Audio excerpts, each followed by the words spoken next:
Un siglo atrás, exactamente el 14 de mayo de 1925, aparecía en el Reino Unido la primera edición de Mrs. Dalloway, cuarta novela de Virginia Woolf, editada por el sello Hogarth Press, fundado en 1917 por la escritora y su esposo Leonard.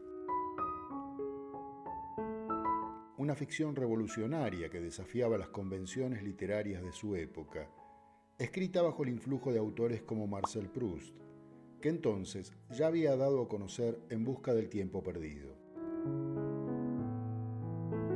En cierta forma, también influida por El Ulises de James Joyce, publicado en 1922, con el que Woolf estableció una relación ambigua. La halagó en público, pero la defenestró en privado. Hasta se dice que fue de las primeras interesadas en publicar bajo su sello la novela del irlandés, pero se vio impedida por la censura gubernamental imperante entonces, por lo que la primera edición apareció en París.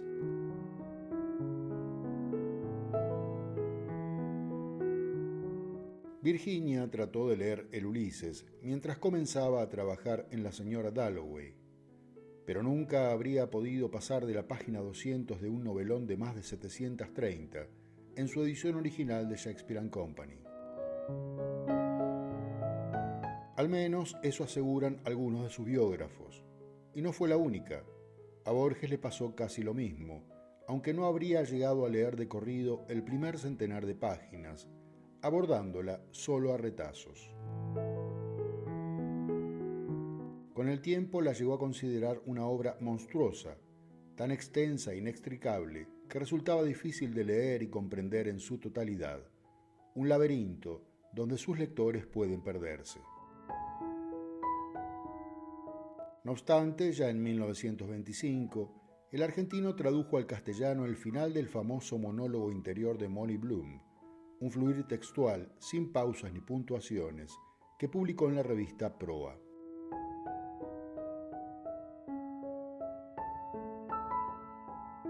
Volviendo a Woolf, escribió en su diario el 26 de agosto de 1922: Ulises me desagrada cada vez más, es decir, lo considero cada vez más insignificante y ni siquiera me molesto en comprender su significado.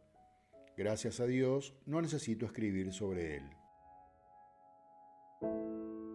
El 3 de septiembre de aquel mismo año, 8 días después de informar por última vez que había leído solo 200 páginas, le decía a su diario: debería estar leyendo el último capítulo inmortal de Ulises, pero tengo calor con bádminton en el huerto. Cenamos en 35 minutos y debo cambiarme. Y 3 días después, terminé Ulises, con ulteriores y diversas opiniones sobre el significado de esa frase.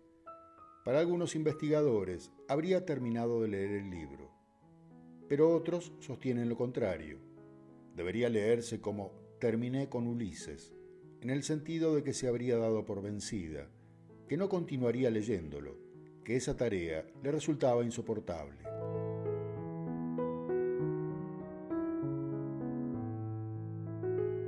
Más allá de esa digresión, lo cierto es que la novela de Virginia Woolf se ha convertido en un clásico moderno de la literatura inglesa, cuya lectura en cualquier idioma sigue siendo relevante por su temática y su sentido poético, y al mismo tiempo perturbador.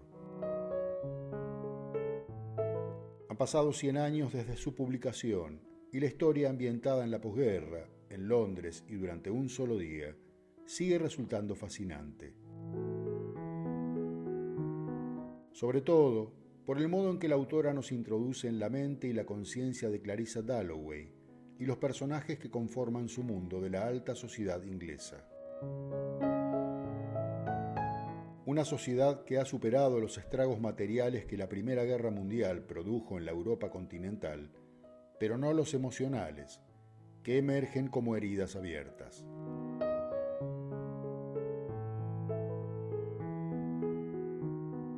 Clarissa Dalloway prepara una fiesta, pero es solo la excusa que Woolf nos plantea para hablar y escribir sobre lo que realmente le interesa y nos interesa.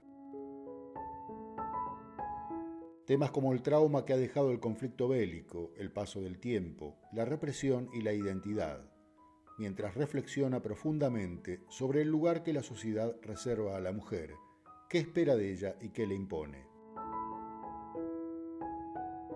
Algo sobre lo cual la escritora nacida en Londres el 25 de enero de 1882 y fallecida en Sussex el 28 de marzo de 1941, explora en todas sus novelas y en ensayos como Una habitación propia o Un cuarto propio, según la edición, de 1929. Y parece seguir siendo de actualidad, un conflicto presente que el siglo transcurrido no ha terminado de subsanar, aunque se limaran ciertas aristas, aunque se suavizaran algunas rispideces.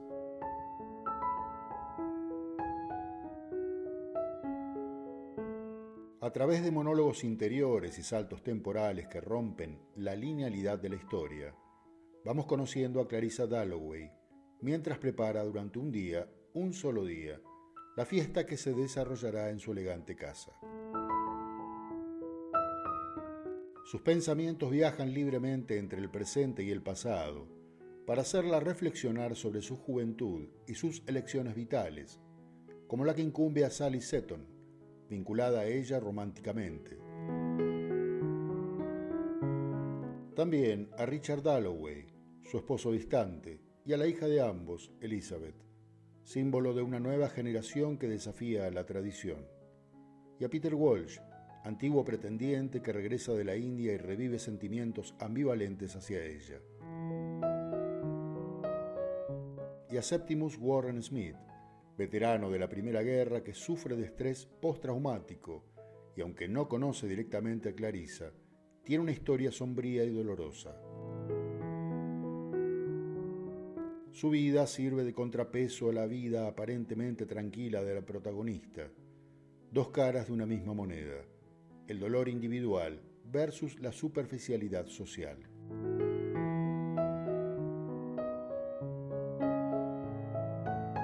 Virginia Woolf captura en La señora Dalloway la complejidad de la experiencia literaria, al explorar subjetivamente los entresijos de la identidad y la condición humana. Ello más allá de una época precisa, de un lugar preciso, para sentar las bases, junto al propio Joyce, del realismo psicológico en lengua inglesa, como ella misma postulaba. Una corriente literaria fundada por Fedor Dostoyevsky, que simultáneamente exploraba en alemán el genial Franz Kafka.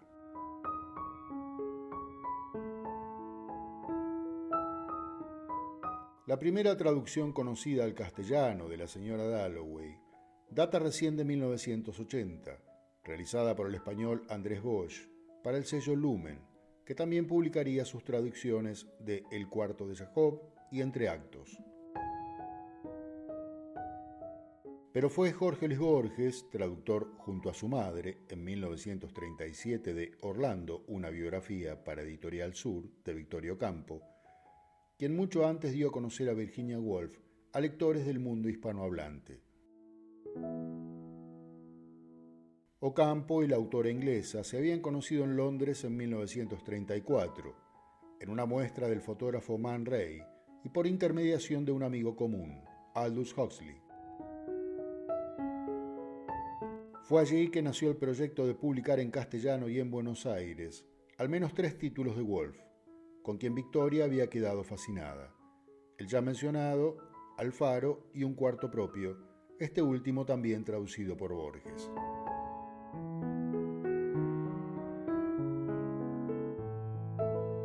Espero hayas disfrutado este breve informe y dejes tu opinión sobre esta u otras novelas de Virginia Woolf que hayas leído. No olvides compartirlo, darle me gusta, suscribirte al canal y activar la campanita de notificaciones. Y por favor, seguí mirando alguno de los videos que se recomiendan al final de este. Muchas gracias.